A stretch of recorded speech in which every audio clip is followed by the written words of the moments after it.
I will be talking about dominion. Taking dominion. What does dominion mean? Meaning to rule, to reign, and control.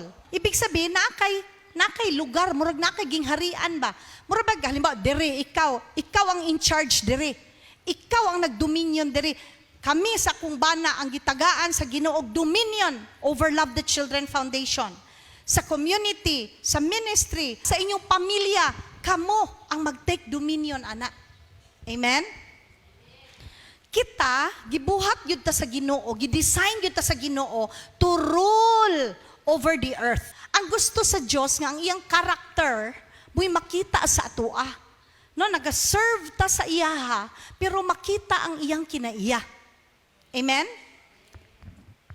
Okay, tanaw na to ang picture. Mao na ang gihatag sa Ginoo sa atoa, originally. Nganong nawala atong otoridad sa gibuhat sa Dios? Ang Biblia nag-ingon nga adunay mga anghel sa langit. Okay? Lahi-lahi na silag assignment. Si Lucifer, sa wala pa na siya nahimong Satanas, he is the angel of light. Basahon nato sa Bible ang description ni Lucifer. Gipili ko ikaw, ingon nga cherubim. So siya ang gipili. Kung ako mag-analyze, siya ang highest nga cherubim. Okay? Nga cherubim is angel nga that is powerful and has protective force. Naapod siya iyahang mga panon. Okay? Gipili ko ikaw nga cherubim nga magbalantay sa akong balaang bukid. Naglakaw ka taliwala sa nagilak-gilak nga mga bato. Walay ikasaway sa imo nga pagbuhat, sukad sa paglalangkan nimo hangtod nga naghimo ka og dautan. Nahimo kang garbuso tungod sa imo nga katahom. Gigamit mo sa kabuang ang imo nga kaalam. Aron mahimo kang bantugan. Mao nga gilabay ko ikaw sa yuta. Okay. Asa gikan si Lucifer? Gibutang siya sa Dios sa Garden of Eden, gipabantayan sa iyaha. So naa siya authority, di ba? Ug naapod siya power. Ingon diri, mao nga gilabay ko ikaw sa yuta. Og nahimo kang talan-awon sa uban nga mga hari. So kinsay una gibutang? Si Lucifer or si Adan? Yes. Siya ang una gibutang. So naghimo ang Ginoo. Wala pang tao. Gingnan niya nga, diri ka, akong pangutana, nganong gilabay, gilambog, gitambog si Lucifer, ang tubag. Isaiah 14:13-14. Miingon ka man good sa imong hunahuna. Musaka ako sa langit. Ibabaw pa sa kabituunan. Ug adto ko didto ipahimutang ang akong trono. Mulingkod ako sa bukid nga tigumanan nga atua sa layong amihan. Next. Musaka ako ibabaw sa panganuran og makigsama ako sa labing gamhanan. Okay, so unsay gibuhat ni Satanas? Gikumbinsi niya ang 1/3 sa mga angels. Gitambog sila sa... Asa sila gitambog? Yes. Kung wala ta kabalo, moingon jud tag sa impyerno. No, sa yuta. Pero gilabay si Lucifer pagawas. Okay? So tanawa ha. Paglabay ba sa iya ha? Pwede siya mosulod o balik sa Eden. Maubitaw to nakatintal siya. Pero wala na siya'y otoridad. Karon. Kay paghahawa na niya, nagbuhat man si God ug man. Unya, gitagaan pagyud ni God ug mismong ginhawa niya ang tao. So karon ingon siya nga, kabalo nako. Gihigugma gyud ay kayo sa Ginoo ang tao. Grabe, gibuhat niya according to his image and likeness. Grabe naman na oy. Unya gitagaan niya dominion ang tao diri sa iyang mga binuhat. Grabe nga gugma. Pero dili yun na, kung siya kaya ba, pildihon. Karon, kabalo na day ko, unsaon ako ning Ginoo. Na ay weakness si God. Unsa kaya? Kay tungod gihigugma jud kaayo sa Ginoo ang katawhan, masakitan ang Dios og tan-aw kung masakitan ang tao. Tungod kay naa pa siya'y gahom, diba? Naa pa siya'y power, pero wala na siya'y authority. Gigamit niya ang serpent. Yan, istorya man siya. Giilad man niya si Iba. In short, nakasala si Adan og si Iba. Karon, unsay nawala sa ilaha? Otoridad. Very good. Unsay nawala kay Satanas paghawa niya? Otoridad. Pero naa pa siya'y power. Karon, gihatag sa Ginoo ang otoridad dito kay Adan. So, nawala na ang otoridad. Asa na adto ang otoridad? Kay Satanas. Akong pangutana, unsaon na to karon pagkuha og balik ang dominion nga atuan naman ning gihatag kay Satanas. Sa dihang nagdisobey ta sa sugo sa Dios. Okay, ani now, pag dili ka na mo patuo sa Ginoo, nituo ka na sa kalaban, imo nang gihatag sa iyaha ang otoridad. Imo siyang gitagaag otoridad sa imong kaugalingon. Kay siya imong gipaminaw, wala ka naminaw sa Dios. Sa ato pa nawala imuhang katungod, nawala imong otoridad, kay gihatag nimo kay Satanas. Mo nang nawala atong otoridad. Pero ang atong Dios, hustisya, justice. Kay i-honor niya ang imong desisyon. Dili siya magbuot-buot, mo bitang dili ka magampo, walay mahitabo. Kay imo man ang pagpili, imo ng will. Okay, balik ta sa pulong sa Dios aron masabtan nato atong otoridad nga mabalik na. Romans 5:12-17. Basa ta ha. Ang sala nakasulod sa kalibutan tungod sa paglapas ni Adan sa sugo sa Dios. Og ang iyang sala nagdalag kamatayon. Busa miabot ang kamatayon sa tanang mga tao. Ano moingon ka nga, hala, sala raman to ni Adan og ni Iba ano. Damay man ko, damay man all. Tungod kay ang tanan nakasala man. 16. Gasa, basahon na to bi. Ang gasa sa Dios dili ikatandi sa sala ni Adan. Okay, stop. Unsa day ang gasa sa Dios? Nga kuyaw man kayo iyang gift. Nga mas dako pa ang iyang gift kaysa sa gibuhat nga sala ni Adan. Unsa ni? Tara o. Ang sala ni Adan nagdalag silot.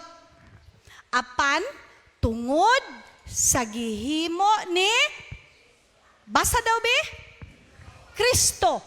Gipakamatarong gihapon kita sa Dios bisan og daghan ang atong gibuhat nga mga sala.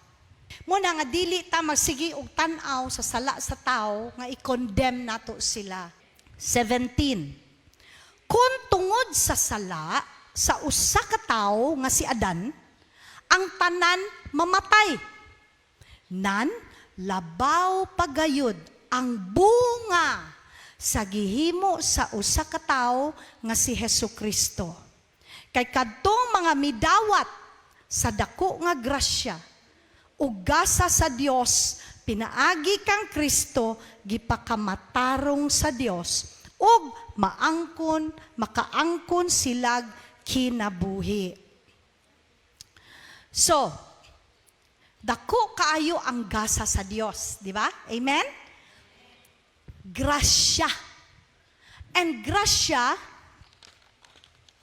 is Jesus. Mo siya ang gift. Si Adan gave death. Pero ang second Adam, ang ikaduha nga gipadala sa Dios, mismo anak na niya. Ingon anak ta niya kamahal. Kinsa sa atoa ang kaya nga imong anak mo'y ibayad para lang sa sala, sa uban? Grabe nga gugma, dili ma-question. Basa ta. How do we take dominion over God's creation?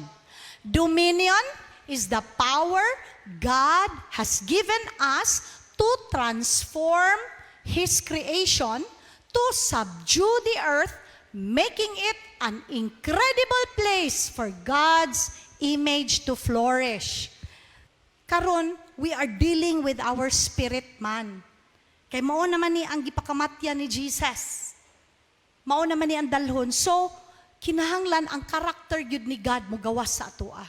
Mao na ang gusto sa labing gamhanang Dios. Okay?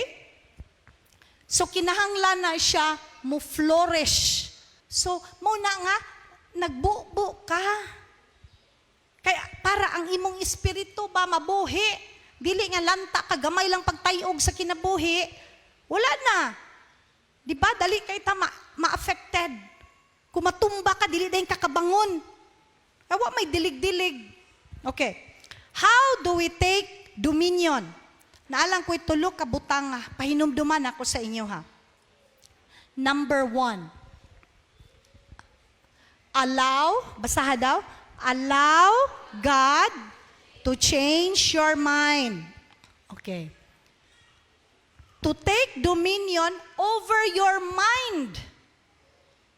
Kay kabalo ba mo nga ang battle, ang gira, nagsugod sa atong huna-huna. You should take dominion over your mind. Diri pa lang sa imuhang huna-huna, you take dominion na. Amen? Ingon sa Romans 12:2. Ayaw kamo pagsunod sa mga gawi sa mga tao ni ining kalibutana. Tugutin ninyo ang Dios nga mubag-o sa inyong hunahuna. Aron masayran ninyo ang kabubuton sa Dios. Kun unsa ang maayo, hingpit og makapahimuot kaniya. Kita man gud mga kalibutanon nga tao, pag natay problema, where do we go? Where? We go to the phone. Emoji na yun. Nagilak. Para mabalaan sa kalibutan, nga nagsubo ka na, di mo tawag, di mo, so di ka. You go to the phone. Magbutang dahil dito, nalagot ko. Maunay tao sa kalibutan. But you know, when you have a problem, you don't go to the phone, you go to the throne. Luhod. Ampo. Dito ka mo sumbong sa Ginoo. Bahala di magkayamukat na imong naong atubangan sa Ginoo. Kay siya ragay makasulbad sa inyong problema. Matingala ka nga inihuman ganin nimong ampo. Lo, murag way problema ba? Pray to Jesus. Kung mingon ka nga, Laoy, di man ako kaya gyud oy kay emotional gyud kay ko nga tao. Then pray, God, usba ako una-una. Lord Jesus, usba. Allow God to change your mind. Amen? Dili parehas ni iba nga naminaw dayon sa sugyot sa yawa. Number 2, take dominion over your heart. Amen? Lisod man ka kayo mag-change ka sa laing tao, pero ikaw mismo wala. That God loves you. Mo bitaw na nga, muingon ka nga, bahala na lang Say mo, talikod ka na lang sa Ginoo. Nga naman, dili man ka kumbinsido nga gihigugma ka niya. Di ba? Kung sa diin ng grabe nga gugma, gisilusan naman ganita ni Satanas. Kaya gihatag yun sa atua ang authority and dominion over His creation, subdue the earth. Ha? Grabe. Okay, let's read. Kay, John 3:16, kay gihigugma gayod sa Dios ang kalibutan. Mao nga gihatag niya ang iyang bugtong anak aron nga si bisan kinsa nga motuo kaniya dili malaglag kundili makaangkon hinuon o kinabuhing walay katapusan. Number 3, last. Exercise dominion by influencing others, manifesting God's image and character in you. Unsa man na? Okay. Di ba giingnan man ta nga make disciples? So asa di ay ka maging influencer? Dapat ikaw ang influencer sa imuhang workplace. Asa ka nagtrabaho? Dili nga ikaw dito, nagtrabaho ka niya, ikaw pa dito ang kusog kay mamalikas. Unya, you exercise authority, dominion over your family. Nga sa imong pamilya, before mulakaw ang imong mga anak, ampuy silag Salmo 91. See? Before na mulakaw, ampuy na, declare mo blessing, manifest sa inyong mga anak. Take dominion over your family. Kanang moralidad. Okay. So sa inyong pamilya, kinahanglan na gyud karon nga mag-dominate ka, nga dili ang yawa walay foothold sa imong tiil ba? Sa imong negosyo, daghan kay mga negosyante karon, mga tikasan, bakakon. So dapat mag-dominate ka sa imong business, nga lahi gyud ka nga negosyante, Christian ka, follower of Christ ka. And then pag naana kay kwarta, give your tithes para mabless ang inyong 90 nga mabilin. Okay. So in order for us to take dominion, dapat mahimo tang mga influencers of God. Gusto ni God nga makita ang karakter niya diya sa inyo and to take dominion. Praise the Lord. Palakpakan nato atong buhi nga Dios. Therefore I challenge you, you subdue the earth, making it an incredible place for God's image and character to flourish.